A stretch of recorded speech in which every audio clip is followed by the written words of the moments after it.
ফিরে এলাম গল্প সমাহার বাই অপরাজিতা চ্যানেলে। আজকে পড়ব মতি নন্দীর লেখা ছোট একটি গল্প। আজকের গল্প জীবনযাপন প্রণালী। ঠিক 10টায় অফিসে নিজের চেয়ারে বসেই প্রত্যুত লক্ষ্য করল চাপা উত্তেজনা আর চাহনি নিয়ে এ ওর সঙ্গে কথা বলছে। জ্যোতিভূষণ পাশের চেয়ারের লোক। তিনি এখন রমেনদের টেবিলের জটলায় গিয়ে একমনে আলোচনা শুনছে। প্রদ্যুত ড্রয়ার থেকে জলখাবার গ্লাস, পেপার ওয়েট, লাল নীল পেন্সিল, পিন, কুশন ইত্যাদি বার করতে করতে ভাবল, জেনারেল ম্যানেজারের ঘরের সামনে কি আজও আবার ডেমনস্ট্রেশন আছে? মিসেস চক্রবর্তীর 5 সপ্তাহের মেডিকেল লিভ শেষ হতেই তো দিন 10 বাকি। তরুণ দত্তের অফিসার গ্রেড সিতে ওঠা হলো না, সেটাও তো 2 সপ্তাহ আগেই সবাই জেনে গেছে। তাহলে কিসের এত জটলা, কিসেরই বা এত আলোচনা? কাশীনাথ, জল দিয়ে যা, হাঁক দিল প্রদ্যুত। ওর গলার আওয়াজে জ্যোতিভূষণ ফিরে তাকালেন এবং ব্যস্ত হয়ে ফিরে এসে উত্তেজিত স্বরে বললেন, শুনেছ, মৃত্যুঞ্জয় লটারির সেকেন্ড প্রাইজ পেয়েছে, 40,000 টাকা। শোনামাত্র প্রদ্যুতের মুখ থেকে বেরিয়ে এলো, টাকাগুলো পেয়ে ও কি করবে? জ্যোতিভূষণ একটু অপ্রস্তুতে পড়লেন। ভেবেছিলেন প্রদ্যুত বলবে হ্যাঁ, কিংবা শুধুই ওর চোখ দুটো বেরিয়ে আসতে আসতে জলটা ঝুলে পড়বে। কিন্তু এরকম কিছু না হওয়ায় কিঞ্চিত অবাক হয়ে জ্যোতিভূষণ বললেন, কি আবার করবে? ব্যাংকে রাখবে, সুদ খাবে। পেছন থেকে বিশ্বনাথ দাশগুপ্ত চাপা স্বরে বলল, প্রদ্যুতদা জানেন, এই টাকাটা কিন্তু আমিই পেতুম। প্রদ্যুত ঘুরে বসে বলল, কিরকম? দারোয়ান খুশিরাম আমার কাছে যখন টিকিট বেচতে এসেছিল, মৃত্যুঞ্জয় তখন দাঁড়িয়ে ওখানে। আমিই ডেকেছি ওকে পান আনতে দেব বলে। পকেটে ছিল একটা 5 টাকার নোট আর আনা 6 পয়সা। ভাবলুম নোটটা ভাঙালেই তো খরচ হয়ে যাবে, তাই খুশিরামকে বললুম কাল এসো। ও তখন বই থেকে টিকিট ছেড়ে ফেলেছে। মৃত্যুঞ্জয় হঠাৎ পকেট থেকে একটা টাকা বের করে কিনে ফেলল টিকিটটা। অথচ কোনো দিনও কোনো লটারির টিকিট এর আগেও কাটেনি, আর আমি 4 বছর ধরে কেটে যাচ্ছি। যদি তখন নোটটা ভাঙিয়ে কিনেই ফেলতুম। প্রদ্যুত দেখল অসহ্য যন্ত্রণা বুকটির সারা মুখ কুপিয়ে যাচ্ছে। সেটা বন্ধ করার জন্য তাড়াতাড়ি সে বলল, টাকা পেলে করতে কি? বিশ্বনাথ তাই শুনে মৃদু হেসে ঝুঁকে একটা ভারী লেজার বই টেনে পাতা উল্টাতে শুরু করল। তারপর যখন বুঝল উত্তরের আশায় প্রদ্যুত তখনও তাকিয়ে, সে রাগত স্বরে বলল, এখনো 3টে বোনের বিয়ে বাকি, আমাকেই তো দিতে হবে। টিপে টিপে খরচ করি, শকটক তো শিকেই তুলে দিয়েছি। কিন্তু কিন্তু আমি কেন ওদের জন্য সাফার করব বলতে পারেন? বাবা তো ঘাড়ে বোঝা চাপিয়ে দিয়ে ড্যাং ড্যাং করে সটকে পড়ল। প্রত্যত ঘুরে বসে নিজের হাতে কাজ দেওয়ার আগে বিশ্বনাথের হতাশ এবং ক্রুদ্ধ মুখটিকে মন থেকে মুছে ফেলার জন্য জ্যোতিভূষণের সঙ্গে কথা শুরু করল। মৃত্যুঞ্জয়কে দেখছি না যে, অফিসে আসেনি। কে জানে, তাচ্ছিল্য পরে জ্যোতিভূষণ বললেন, সারা জীবন পিয়নের চাকরি করে যে টাকা পেত না, শুধু 1 টাকা খরচ করেই বেটা তা পেয়ে গেল। এসব হচ্ছে স্টার্স অ্যান্ড প্ল্যানেটসের কারচুপি, নয়তো ওর মতো একটা লোকের অতগুলো টাকা পেয়ে যাওয়ার কোনো মানে হয়? কেন মানে হয় না? ওর নিশ্চয়ই চাহিদা আছে, টাকা দিয়ে এবার সেগুলো পূরণ করবে। চাহিদা মৃত্যুঞ্জয়ের? জ্যোতিভূষণ বিস্ময়ের চাপে উত্তেজিত হয়ে উঠলেন। জানেন কি ওর ঘর ভাড়া কত লাগে? সারাদিনে খাওয়ার জন্য কত খরচ করে? বছরে জামা কাপড়ে কত খরচ? ওর ফ্যামিলি মেম্বার কজন? প্রত্যত না সূচক মাথা নাড়ল। তাহলে বলেন কি করে যে ওর চাহিদা আছে? আমার আপনার স্ট্যান্ডার্ড দিয়ে বুঝলে তো হবে না। ওর কাছে 40,000, আমাদের স্ট্যান্ডার্ডের 10 লাখ। 10 লাখ পেলে আপনি কি করবেন? প্রশ্নটায় জ্যোতিভূষণ বিব্রত হয়ে গেলেন। সে সময় প্রদ্যুতের পিছনে বিশ্বনাথ গুনগুন করে উঠল, লাখ? বুঝলেন প্রদ্যুতদা, জীবনে একবারই আসে। আমার কাছেও এসেছিল। But I am an idiot, fool, rascal, swine and bastard. আর আসবে না। I am doomed. আর আসবে না। আর টিকিট কিনে পয়সা নষ্টও করব না। জ্যোতিভূষণ বললেন, একটু ভেবে বলতে হবে, অনেকগুলো টাকা তো। কাজ করতে করতে পদ্মতের মনে হলো, যদি 40,000 টাকা পাই তাহলে আমি বা কি করব। কিছুক্ষণ আজে বাজে চিন্তা করে হাল ছেড়ে সে কাজে মন দিল। একসময় কেবি মুখার্জির টেবিল থেকে দারুণ হাসির আওয়াজ আসতে প্রদ্যোত তাকালো। মুখার্জি নিজের টাক মাথায় হাত বুলোতে বুলোতে বলছে, আমি যদি পেতুম তাহলে একটি হেয়ার রিসার্চ ইনস্টিটিউট করে সব টাকা তাতেই দান করে দিতুম। 18টা সম্বন্ধ ভেঙে গেছে ভায়া। করুণাগুহ তাই শুনে ছোপ ধরা দাঁতগুলো মেলে ধরে বলল, 40,000 টাকা দেখলে আচ্ছা আচ্ছা মেয়েও তোর পায়ে লুটিয়ে পড়বে রে শালা। প্রদ্যোত এই পর্যন্ত যাবতীয় ব্যাপার দেখে ও শুনে আবার কাজে মন দিল। কিন্তু কিছুক্ষণ পরই তার মনে হলো, একটা প্রশ্ন যেন মাথার মধ্যে বিধে খচখচ করছে। সেটাকে উপড়ে ফেলা না পড়া পর্যন্ত বোধহয় স্বস্তি পাবে না। আচ্ছা, আমার চাহিদা কি? এই প্রশ্নটার সম্মুখীন 22 বছর চাকরি করার পর হতে হবে। এই ব্যাপারটা নিয়ে সে ভাবল কাজ করতে করতে, বাড়ি ফেরার গালে বাসের মধ্যে দম বন্ধ হওয়া অবস্থায়, হায়ার সেকেন্ডারি পড়া ছোট ছেলেকে একই অঙ্ক বারবার বোঝাবার ফাঁকে, এবং স্ত্রীর পাশে শুয়ে। অবশেষে সে সিদ্ধান্তে পৌঁছল, লটারির একটা ফার্স্ট বা সেকেন্ড প্রাইজ না পাওয়া পর্যন্ত বোঝা সম্ভব নয় তার চাহিদাটা কি। কেননা এখন তার মনে হচ্ছে জেনারেল ম্যানেজার, সুশ্রী বুদ্ধিমতী স্ত্রী, প্রতিভাবান পুত্র, স্বাস্থ্য, মনোবল প্রভৃতি যেসব জিনিসের কথা সে ভেবেছে তার কোনোটি লটারির টাকার বিনিময়ে সংগ্রহ করা যায় না। নির্দিষ্ট পরিমাণ টাকা হাতে এলে তবেই সেই অনুযায়ী চাহিদাটা নির্দিষ্ট একটা চেহারায় হয়তো ফুটে উঠবে। এইসব চিন্তার পর প্রদ্যোত স্থির করল, একটা লটারির টিকিট এবার সে কিনবে। পরদিন খুশিরামের কাছ থেকেই প্রদ্যোত চুপি চুপি একটা টিকিট কিনল।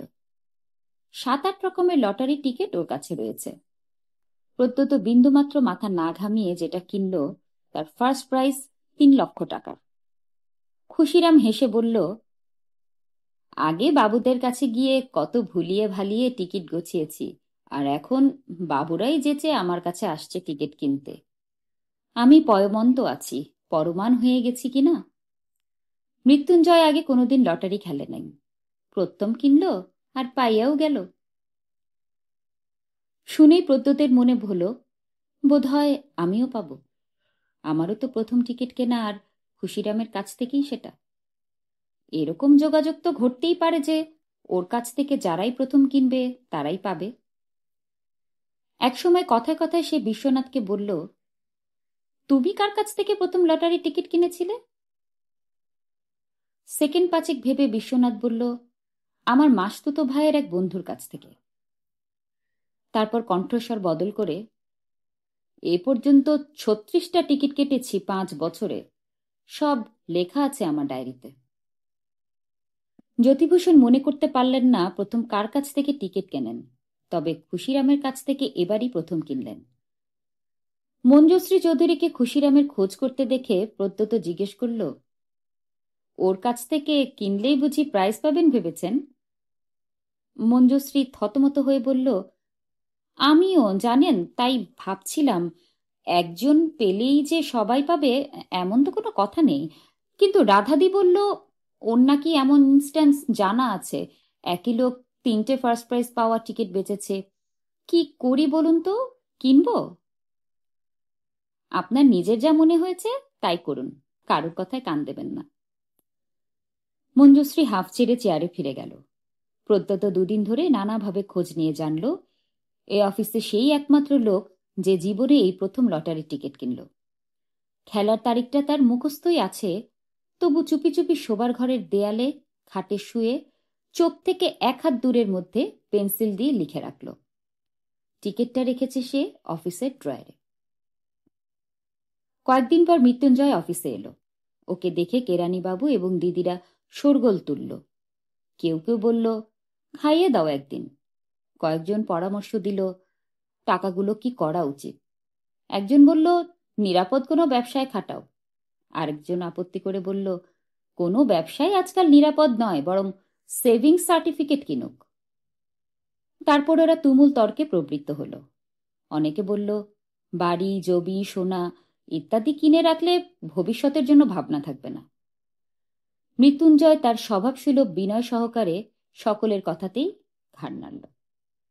প্রদ্যোতের কাছে এসে নমস্কার করে একগাল হেসে দাঁড়াতেই প্রদ্যোত বলল, এবার তুমি কি করবে? অনেকগুলো টাকা তো পেলে। ভগবান দিয়েছেন তাই পেলাম। মৃত্যুঞ্জয়কে হাত জোর করে উদ্দেশ্যে প্রণাম জানাল। কি করবে টাকা দিয়ে? বিশ্রাম করব। ওর স্বাভাবিক বিনয়ী কণ্ঠকে প্রদ্যোতের যেন ইয়ার্কি মনে হলো। ক্ষুণ্ণ হল সে। মৃত্যুঞ্জয় অর্থবান হলেও এখনো কিন্তু পিয়ন বটে। গম্ভীর হয়ে প্রদ্যোত বলল, কতদিন বিশ্রাম নেবে? আমার তো সংসার খরচ সামান্যই। যদি টেনে টনে চলি তাহলে জীবনটা কাটিয়ে দিতে পারবো। আপনার কি মনে হয়, পারবো না? মৃত্যুঞ্জয় উদ্বিগ্ন দৃষ্টিতে তাকিয়ে থাকল। তুমি কি চাকরি করবে না আর? না, ছেড়ে দেব। শুধু দুবেলা দুমুঠো খাবো আর ঘুমোবো। আমার শুয়ে থাকতে খুব ভালো লাগে। এবার থেকে শুধু ইচ্ছে হলে কাজ করব। বুঝলেন প্রত্যত বাবু, এই টাকাটা পেয়ে আমার মনে হলো এত খাটাখাটুনি যে জন্য, সেটাই যখন ভগবান পাইয়ে দিলেন, তখন আবার কেন এত খাটাখাটুনি? প্রত্যত শুধু যে ওর মুখের দিকে তাকিয়ে শুনেই যাচ্ছে শুনেই যাচ্ছে। শুনতে শুনতে সে অনুভব করল তার ক্লান্ত লাগছে। ক্লান্তিটা ক্রমশ তাকে দীনতায় ডুবিয়ে দিচ্ছে। এই প্রথম সে ঈর্ষা করতে শুরু করেছে মৃত্যুঞ্জয়কে অতগুলো টাকা পাওয়ার জন্য। এখন তার মনে হচ্ছে এতদিন ধরে রুটিন মাফিক যন্ত্রের মতো শুধু খেটেই চলেছি, আরো অনেক বছর ধরে তাকে খেটেই যেতে হবে। অথচ এই লোকটা কেমন রেহাই পেয়ে গেল সুন্দর। মৃত্যুঞ্জয় চলে যাবার পর প্রত্যত কলম রেখে দিল। পিছন থেকে বিশ্বনাথ চাপা গলায় বলল, ওর কাছে বিনা সুদে যদি 1000-5 টাকা ধার চাই প্রদ্যোতদা, তাহলে রিফিউজ করার মতো মোরাল গ্রাউন্ড কি ওর থাকতে পারে? জ্যোতিভূষণ বললেন, ধরাকে এখনই সরাজ্ঞান করতে শুরু করেছে, চাকরি ছেড়ে দেব, বললেই হলো। ছুটির পর রাস্তায় বেরিয়ে ট্রাম বাসের দিকে তাকিয়ে প্রদ্যোত ক্লান্ত বোধ করল। যেদিকেই সে তাকায় শুধু বিশ্রাম লুলুপতার এবং বিরক্তিকর ঊর্ধ্বশ্বাস গমনাগমন চোখে পড়ল। যত শব্দ তার কানে এলো তাতে কর্কশ দীর্ঘশ্বাসের এবং হতাশ গর্জনের নিরন্তর ওঠানামাই শুধু শুনল। হাঁটতে হাঁটতে অবশেষে বাড়ি পৌঁছল। ছেলেকে অঙ্ক বোঝাবার সময় প্রদ্যোত ক্লান্ত বোধ করল। রাতে স্ত্রীর পাশে শুয়ে তার মনে হলো একমাত্র নিঃসঙ্গতা ছাড়া বিশ্রাম বোধহয় পাওয়া সম্ভব নয়। কিন্তু নিঃসঙ্গ হবার জন্য কতগুলো জিনিস দরকার। তার মধ্যে প্রধান জিনিস টাকা। বহু টাকা, যা দৈনন্দিন নানাবিধ দায় ও ভবিষ্যতের শর্তসমূহ পালনের আবশ্যিকতা থেকে রেহাই দেবে। এবং প্রচুর টাকা, একমাত্র লটারি ছাড়া আর কোনো উপায় উপার্জনের সুযোগ নেই। প্রদ্যোত গভীরভাবে প্রথম পুরস্কারের আকাঙ্ক্ষায় ডুবে গিয়ে ঘুমে পাওয়া স্ত্রীকে বলল, লটারির একটা টিকিট কাটলুম। কত টাকার? কিসের টাকা? ফার্স্ট প্রাইজ কত? বলছি, 3 লাখ। অনেক টাকা তো। এই বলে স্ত্রী ওপাশ ফিরে শরীর দ করে শুল। প্রদ্যোত কিছুটা উৎসাহ ব্যঞ্জক স্বরেই বলল, তাহলে চাকরি ছেড়ে দেব। তার মানে? বিস্ময়ের আঘাতে দ ভেঙে পূর্ণচ্ছেদ হয়ে গেল। স্রেফ পড়ে পড়ে ঘুমোবো আর ইচ্ছে হলে কাজ করব। টাকা রোজগারের জন্যই তো খাটাখাটুনি। সেটাই যদি পেয়ে যাই তাহলে আর চাকরি করব কেন? তোমার কি মাথা খারাপ হয়ে গেছে? সেজন্য এমন চাকরিটা ছেড়ে দেবে? এখনো কত টাকা রিটায়ার করা পর্যন্ত রোজগার করবে জানো? প্রত্যুত মনে মনে দ্রুত গুণ করল। 615 গুণন 12 গুণন 11, অর্থাৎ 81,000 টাকারও বেশি। এর উপর বোনাস, প্রভিডেন্ট ফান্ড এবং গ্র্যাচুইটি 1.25 লাখ টাকারও বেশি হয়ে যাচ্ছে। অতগুলো টাকা ছেড়ে দিবে শুধু শুধু? কিন্তু আমার ভীষণ ক্লান্ত লাগছে যে। প্রত্যুত ম্রিয়মাণ কণ্ঠে বিরক্ত উত্তেজিত স্ত্রীকে প্রশমিত করার চেষ্টা করল। ক্লান্ত। তাহলে লক্ষ লক্ষ লোক আপিসে চাকরি কিভাবে করছে? তারাও ক্লান্ত। এই কথাটি বলার ইচ্ছা দমন করে প্রত্যুত অতঃপর ঘুমিয়ে পড়ল। পরদিন অফিসে গিয়ে সে প্রবল চাঞ্চল্য দেখল। মৃত্যুঞ্জয় চাকরি ছেড়ে দিয়েছে। কেউ বলল ইডিয়েট, কেউ বলল হয়তো ব্যবসায় নামছে, বেশিরভাগই বলল চাকরিটা ছাড়ার কোনো মানে হয় না, চাকরি হলো সিকিউরিটি, এই বাজারে জিনিসটার দাম আছে। কিন্তু সকলের মুখেই কেমন একটা অস্বস্তিকর বিভ্রান্তির ছাপ পড়েছে। প্রত্যুত হিসেব করে দেখল 40,000 টাকার লটারি পেয়ে মৃত্যুঞ্জয় 50,000-এরও বেশি টাকা দামের চাকরিটা ছেড়ে দিল।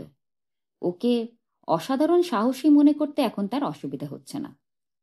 বিছানায় চিত হয়ে বুকের উপর হাত দুটি জড়ো করে মৃত্যুঞ্জয় জানালা দিয়ে বাইরের আকাশে তাকিয়ে।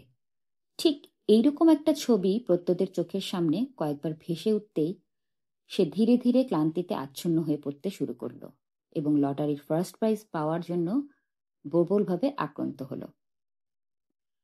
তখন তার ইচ্ছা করল মৃত্যুঞ্জয়ের মতো সাহস দেখাতে, এই মুহূর্তে চাকরি ছেড়ে দিতে। সেদিন রাতে সে স্ত্রীকে বলল, ছেড়েই দেব চাকরিটা যদি লটারি টাকাটা পাই। ছেড়ে দিয়ে কি করবে? কটু কণ্ঠে স্ত্রী জানতে চাইল। কিছুই করব না, সেজন্যই তো ছাড়ব। শুধু শুয়ে থাকবো, ঘুমোবো, বই পড়ব, আর খিদে পেলে খাবো। ওইভাবে দিন কাটাতে পারবে? একঘেয়ে বিরক্তিকর লাগবে না? প্রদ্যোত কিছুক্ষণ ভেবে বলল, এখনকার এই একঘেয়েমির থেকে ক্লান্তিকর আর কিছু হতে পারে না। কিন্তু চাকরি থেকে যে টাকাগুলো পেতে, অযথা সেগুলো ছেড়ে দেওয়া কি বোকামি হবে না? ওই টাকা দিয়ে তো আরো বেশি সুখ স্বাচ্ছন্দ্য বাড়ানো যেতে পারে। প্রদ্যোত চুপ করে রইল। সে জানে কথা বাড়ালে বহু প্রকারের অকাট্য যুক্তি তার সামনে পাঁচিল তুলে দাঁড়াবে। সেগুলো লঙ্ঘন করা বা ধসিয়ে দেওয়াও আরেক ক্লান্তিকর কাজ। আসলে মনের ইচ্ছাটা এত আগে ব্যক্ত করাই তার ভুল হয়েছে। লটারি টাকা পেয়েই চাকরিটা ছেড়ে দিয়ে তারপর চুপচাপ সব রকম কথা শুনে যাওয়াই ভালো। সবাই কিছুদিন বোকা বলবে, তারপর এক সময় চুপ করে যাবে, তারপর ভুলেও যাবে। পরদিন থেকে সে গুনতে শুরু করলো লটারির খেলার তারিখটা। তারিখটা ঘনিয়ে আসতে কতটা বাকি। এক একটি দিন যায় আর সে বর্ধিত হারে চঞ্চলতা বোধ করতে শুরু করে। চটপট বাজার করে, ছেলেকে বারবার একই পড়া বুঝিয়ে দিতে দিতে বিরক্ত হয় না। বাসে বা ট্রামে ভিড় থাকলেও ঠেলে ঠুলে উঠে পড়ে। বেয়ারার জন্য অপেক্ষা না করে নিজেই জরুরি ফাইল অফিসারের কাছে পৌঁছে দেয়। পঞ্চমবার মা হওয়া মিসেস চক্রবর্তীকে নিয়ে মেয়েরা মস্করা করলে প্রদ্যোতও এখন মুচকি হাসে। দিন দুয়েক অফিস গেটে ছুটির পর সে স্লোগানও দিয়েছে, মালিকের দালাল নিপাত যাক বলে, আর প্রতি রাতে ঘরের আলো নেভাবার আগে দেওয়ালে একটা নতুন টিক দেয় পেন্সিলের। কিছুক্ষণ মাছের কাঁটার মতো টিকগুলোর দিকে তাকিয়ে থেকে প্রবল উদ্দীপনায় অভিভূত হয়ে সে আবার দৃঢ় প্রতিজ্ঞ হয়, পেলেই চাকরিটা ছেড়ে দেব। অবশেষে দিনটি এসে গেল। প্রদ্যোত বিছানা থেকে উঠল না, বাজার গেল না, অফিসেও না, এবং খবরের কাগজ ছুঁয়েও দেখল না। স্ত্রী একবার বলছিল, আজ একটা লটারি রেজাল্ট বেরিয়েছে, এটা তুমি কিনেছিলে নাকি? প্রত্যুত মাথা নাড়ল, উপরন্তু বেশ জোর দিয়েই বলল, না। দুপুরে বিছানায় চিত হয়ে হাত দুটো বুকের উপর রেখে জানলা দিয়ে আকাশের দিকে তাকিয়ে কাটালো। এই সময় কারুর কোনো প্রশ্নের জবাব দিতে তার ইচ্ছে করল না। কোনো প্রকার ভালো মন্দ সুখ দুঃখ তার কিছুই পৌঁছল না। গভীর রাত্রে ঘর থেকে বেরিয়ে দালানের আলোটি জেলে সে খবরের কাগজ খুলল। প্রায় ৮ পাতা জুড়ে রেজাল্ট ছাপা হয়েছে। প্রথমে সে তলার দিকের নম্বরগুলোয় চোখ রাখল। এগুলো ১০০ টাকা পাওয়াদের নম্বর। প্রত্যুত নিজের নম্বর পেল না। তারপর একটু উপরে ৫০০ টাকা পাওয়াদের নম্বরগুলো খুঁটিয়ে দেখেও যখন পেল না, উত্তেজনায় তার হাতটা কেঁপে উঠল। সে ১০০০ টাকার নম্বরেও পেল না। ১০,০০০ পেয়েছে যে ৩টি নম্বর, তার সঙ্গে নিজের সিরিয়ালেরও কোনো মিল নেই। ৫০,০০০-এর ২টি এবং ৩,০০,০০০-এর একটি নম্বর একবার বাকি। কিছুক্ষণ চোখ বন্ধ রেখে হঠাৎ সে নিজেকে ভাগ্যের মুখে ঠেলে দিল। পরদিন প্রত্যুত অফিসে কাজ করতে করতে লক্ষ্য করল বিশ্বনাথ তালগোল পাকানো একটা লটারি টিকিট মেঝেতে ছুঁড়ে ফেলেছে। জ্যোতিভূষণ তাই দেখে মৃদু হাসল মাত্র। বিশ্বনাথ বিড়বিড় করে বলল, লাখ একবারই আসে, আর পয়সা নষ্ট করব না। মঞ্জুশ্রী চৌধুরী একসময় বলল, ধ্যাত, প্রত্যুত বাপুর সঙ্গে পরামর্শ না করলেই ভালো হতো। রাধাদির কথা মতোই এবার কিনব। ছুটির কিছু আগে খুশিরাম অনেক রকম লটারি টিকিট নিয়ে বিক্রি করতে করতে প্রত্যুতের কাছেও এলো। কিনুন, এই 2 লাখেরটা। আর 15 দিন পরে ড্রয়িং হচ্ছে। প্রত্যুত কয়েক মুহূর্ত ভেবে উত্তেজনা চেপে বলল, ওটা বড্ড অল্প দিনের জন্য। 2-3 মাস পর ড্রয়িং হবে, এমন কিছু থাকে তো দিতে পারো। এতক্ষণ পড়ছিলাম মতিনন্দীর ছোট গল্প জীবনযাপন প্রণালী। সঙ্গে থাকার জন্য ধন্যবাদ। সবাই ভালো থাকবেন, শরীর ও মনে যত্ন নেবেন।